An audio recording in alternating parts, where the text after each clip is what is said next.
Olá a todos vocês, olá, olá, olá. Eu sou Cristina Padiglione e falo sobre televisão, esse é meu canal. Você pode ativar o sino aqui embaixo para ouvir e saber quando eu chego aqui para falar de TV. Eu vou dar uma passada rápida aqui hoje para contar o seguinte. Na Bandeirantes hoje existe uma troca de cenário, sai o Faustão na Band, entra o Melhor da Noite, ou assim, esse é o nome que se fala nesse momento. Seria um paralelo ao Melhor da Tarde, da Cátia Fonseca, que vai muito bem.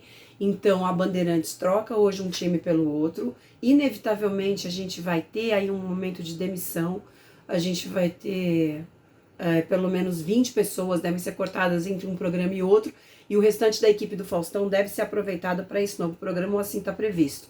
A direção muda, os 3 diretores do Faustão saíram, então o Nano Inácio Nano, né, vai estar dirigindo esse novo programa. Ele já dirigiu CQC, Pesadelo na Cozinha, é um diretor da casa, não há novas contratações nesse sentido, e a Bandeirantes infelizmente teve que arquivar essa ideia de ter Faustão depois de 1 ano e meio. O programa se mostrou muito dispendioso, um consumo de investimento muito alto para um retorno pequeno, um retorno abaixo, aquém do que eles esperavam, e que não justificaria, portanto, todos os investimentos feitos. Aquela megalomania de 30 bailarinas, de auditório. Eu falo megalomania, claro que o Faustão tinha uma razão de querer colocar a estrutura da Globo dentro da Bandeirantes e de apostar naquilo como uma coisa que ia funcionar. Mas a gente tinha esse receio já desde o começo de um programa que era exibido de segunda a sexta, no horário de Jornal Nacional, no horário de novela, quando SBT e Record também tem novela. São novelas que entram ali numa faixa alternativa, enquanto tem jornal na Globo, eles botam novela no ar para trazer um público que está mais interessado em entretenimento e não tanto em se informar. Mas o fato é que é um horário muito cruel, porque a Globo detém ali uma parcela muito grande desse público. Claro que havia a expectativa que, sendo um talento sacralizado pela Globo ao longo de 32 anos, né, o Faustão, isso poderia arrastar uma audiência para a Band, mas essa audiência, ainda que tenha sido mais que o dobro do que a Band tinha no horário, porque tinha igreja no horário, se revelou muito aquém do que precisaria para pagar essa conta. A gente já falou disso aqui algumas vezes, então agora se sacramenta esse fim do programa. O programa tem gravações inéditas até o dia 28 de julho, já com João Guilherme e a Anne Lotterman, e no lugar vão entrar Glenda Kozlovski e Zeca Camargo. Os dois já vinham gravando chamada, como eu antecipei aqui na coluna Zap, no F5, na minha coluna, aquelas assim fazendo propaganda, né? Mas foi bacana, a gente conseguiu antecipar isso, e depois até o Zeca publicou um vídeo no Instagram dele falando sobre o programa, sobre a proposta, etc. Esse programa deve estrear ali na segunda quinzena de agosto, provavelmente não consegue estrear antes disso, então a Band começa a fazer hoje, né, a ter testes e montar, na verdade começa a montar cenário hoje, começa a montar a ideia do programa. Ele vai ter algumas coisas previamente, claro que ele tem um planejamento, mas ele vai ficar muito à mercê do que acontecer no dia. A ideia é que a emissora consiga aproveitar as notícias do dia, a temperatura do dia, os acontecimentos do dia no programa. Já pedi para você assinar o canal aí, bota aí ativa o sino para saber quando eu venho aqui. Já falei? Não sei se eu falei. Se você puder dar um like nesse vídeo, um joinha, é bacana também para o YouTube saber que eu existo. E eu quero falar hoje também aqui sobre Xuxa Meneghel. Minhas propostas hoje aqui eram falar dessa troca de programa na faixa nobre da Band, que efetivamente começa a ser preparada hoje, a substituição do Fausto, e falar do documentário da Xuxa, que traz aí como grande momento o encontro dela com Marlene Matos. Foi explorado no Fantástico de ontem, uma entrevista da Ciribelli com Marlene. Marlene Matos fala que faria tudo de novo, admite que que manipulava mesmo a Xuxa como uma marionete, para fazer outras pessoas de marionete, uma frase meio truncada, mas assim, que deixa muito claro a função dela como controladora dessas marionetes.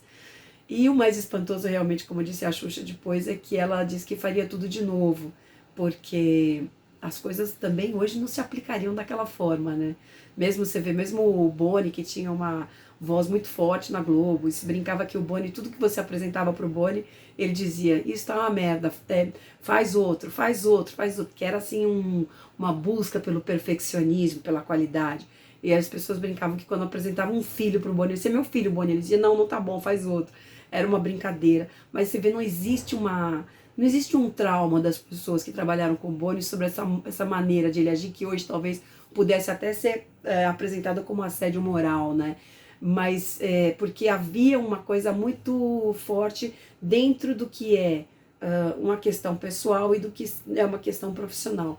E acho que o Boni, só para citar esse paralelo que a Marlene justifica como ser um braço forte para transformar a Xuxa no que ela foi, o Boni, que transformou uma empresa num braço muito forte, eu acho que agia muito na questão corporativa, no lado profissional, né?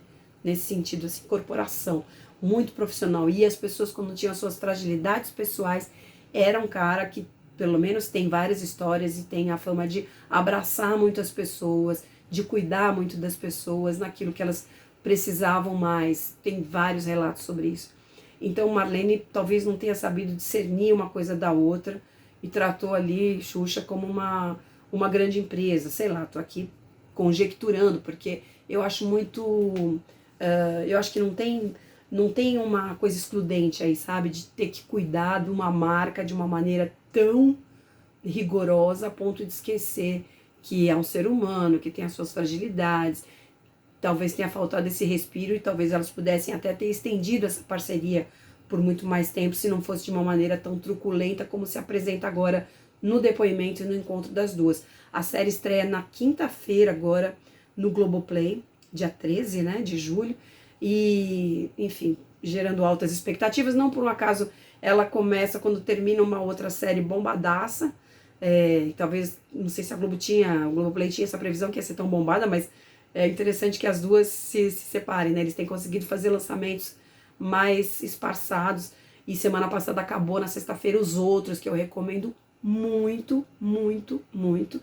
E além de eu estar comovida, como sempre, mas eu sempre me surpreendo com a interpretação da Adriana Esteves, ela arrasa muito a série toda, mas o último capítulo para mim é muito forte, porque ao longo da série a gente tem o Milen Cortaz, a gente tem o Tomás Aquino, a Maeve Jenkins e a Adriana dando um show, e dois meninos que são promissores aí, que, assim, que são... Eu adoro ver gente começando tão bem, né?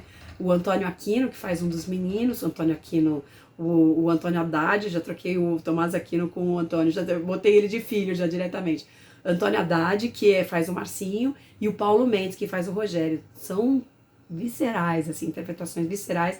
Quero aqui dar minhas honras e parabéns e todos os loas à Luísa Lima, que é diretora, e ao Lucas Paraíso, que é o criador da série e roteirista central, principal.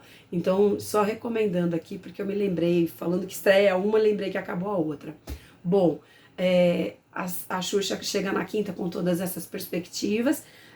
Eu tô aqui hoje, queria homenagear as pessoas com caneca, então eu tô aqui homenageando Tatá, que nos privou do Lady Night esse ano para fazer novela das 9, mas espero que ano que vem ela volte, pelo amor de Deus. E ela tá agora quase uma protagonista, né, de Terra e Paixão. A novela devia chamar Terra e Tatá, porque ela tá cada vez ocupando mais uma linha de frente. Então, um brinde ao Lady Night, que tá em recesso, mas tem também aí episódios de sobra para se ver no Globoplay. E eu queria falar, também tinha essa proposta de uma caneca e um livro, queria falar do Teletema, que é um livro do Guilherme Bryan, e do Vicente Villari, que foi parceiro da Maria Adelaide Amaral nas séries e novelas, boa parte das séries e novelas que a Adelaide escreveu para a Globo. Tem o Vincent, fez esse livro com o Guilherme, mas ele vai até 89, só que assim, é um catatal de histórias maravilhosas sobre trilhas sonoras de novelas, de séries, com a palavra dos autores, com a palavra de compositores, dos músicos, né? E histórias de bastidores deliciosas sobre músicas em que se apostava, mas que não vingaram, músicas que vingaram e que não se apostava. E eu acho a trilha sonora um componente fundamental de toda a produção audiovisual. Então, super recomendo, parece que eles estão aí para lançar um volume 2.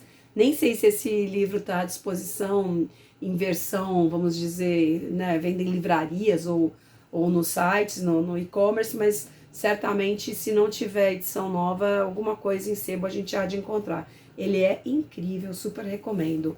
Ok, gente, por hoje eu vou ficando por aqui, esperando o doc da Xuxa. Antes disso, eu devo aparecer aqui de novo. Você, de novo, dá o like, assina o canal e dê os seus pitacos, que são muito importantes para mim, tá bom? Quando eu falar bobagem, quando eu não falar, você vai lá e me diz. Vamos aguardar os novos acontecimentos que a semana promete. Beijo.